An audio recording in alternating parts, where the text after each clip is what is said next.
안녕하십니까. 인도태평양 전략연구원에서 운영하고 있는 공작관TV 그레이트게임의 최수영입니다.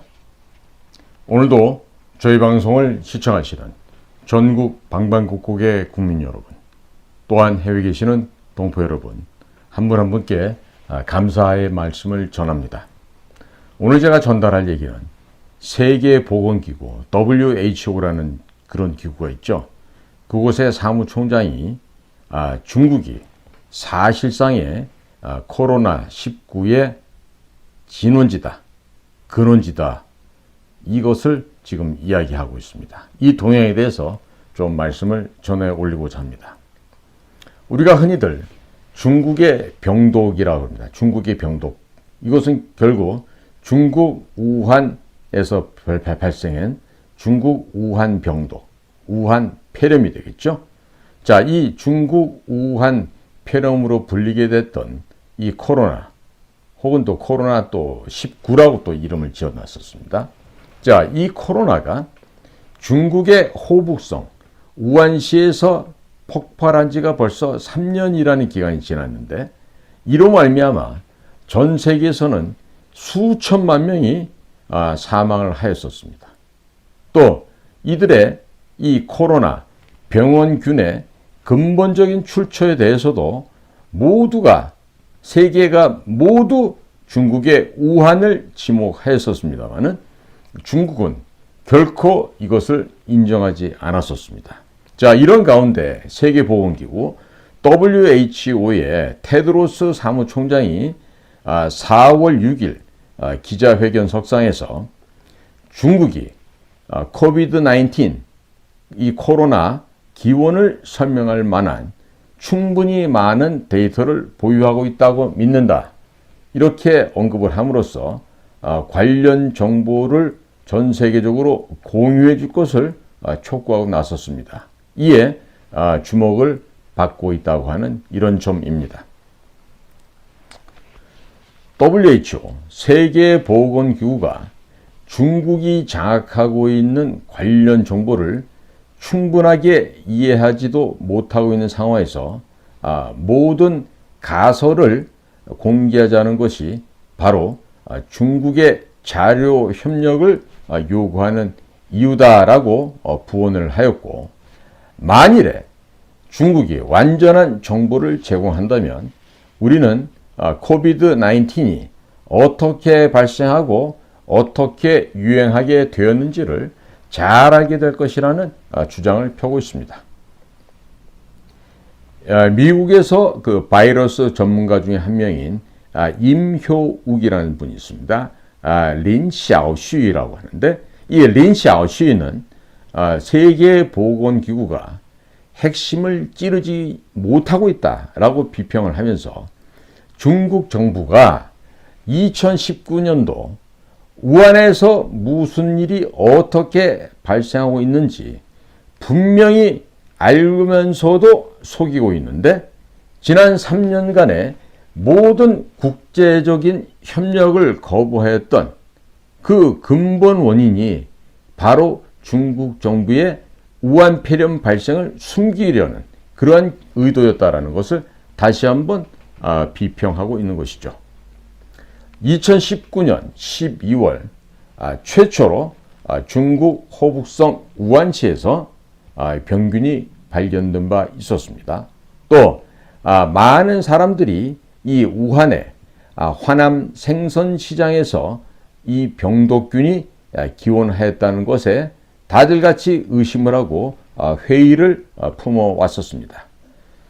다국적 과학자들도 3월 보고서를 통하여서 중국의 과학자들이 2020년 1월 관련된 데이터들을 국제적인 자료실에 전달하면서 화남 시장 내에서 팔고 있는 고급 모피를 갖춘 단비, 너구리 종류가 해당이 됩니다. 이 단비가 쉽게 바이러스에 감염되고 또 쉽게 전파한다고 밝힌 바가 있었습니다. 또한 그 대만의 또 전문가 중에 한 사람인 하미향이라는 사람이 있습니다. 허메이샹.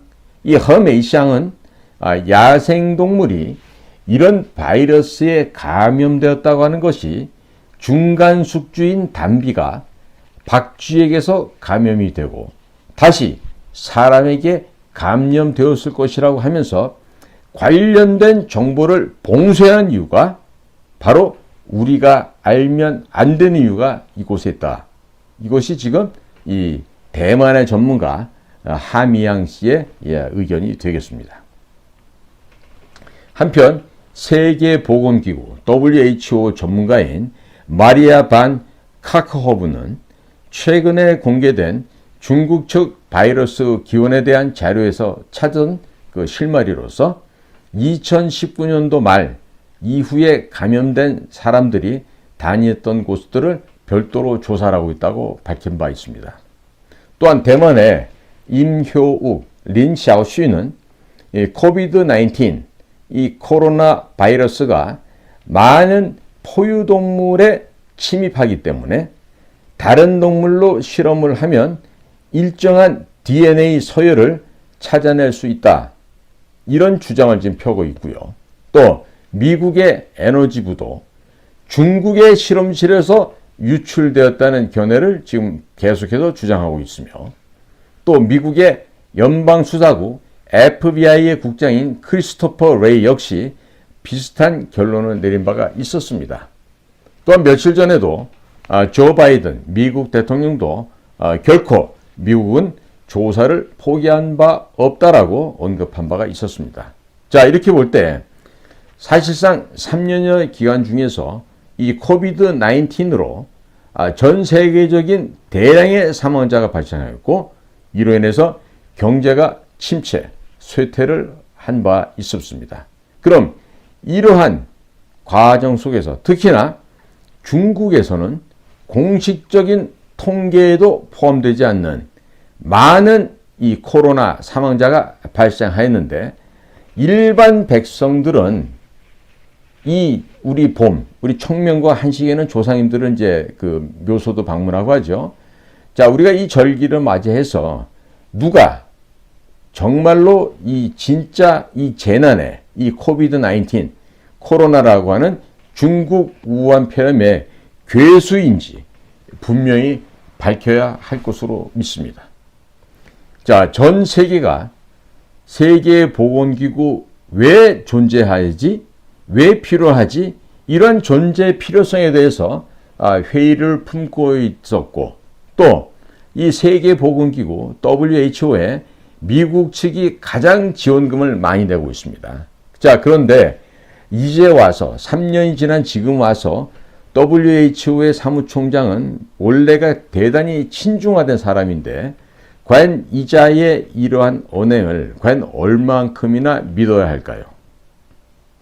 지금 우리는 전 세계적으로 이렇게나 많은 사람을 죽도록끔 그 원인을 제공했던 중국의 우한 폐렴에 대해서 정확한 원인을 찾아내고 중국에게 책임을 져야 될 텐데 지금 그러지 못하고 있죠. 여러분들 그 코로나 잘못 걸리면요.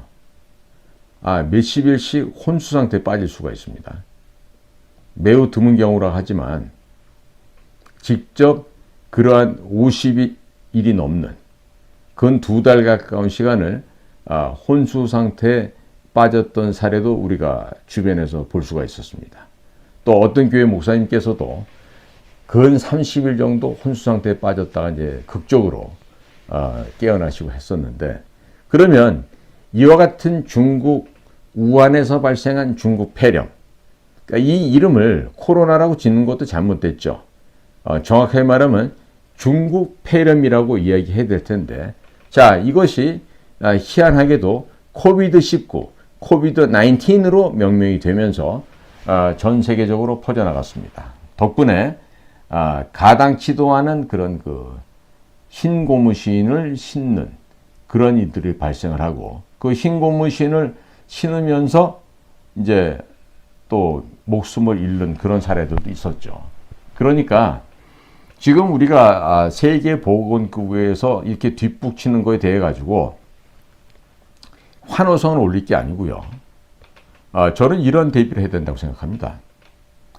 왜 그 에비앙 플루, 그 조류 독감이라는 게 있죠?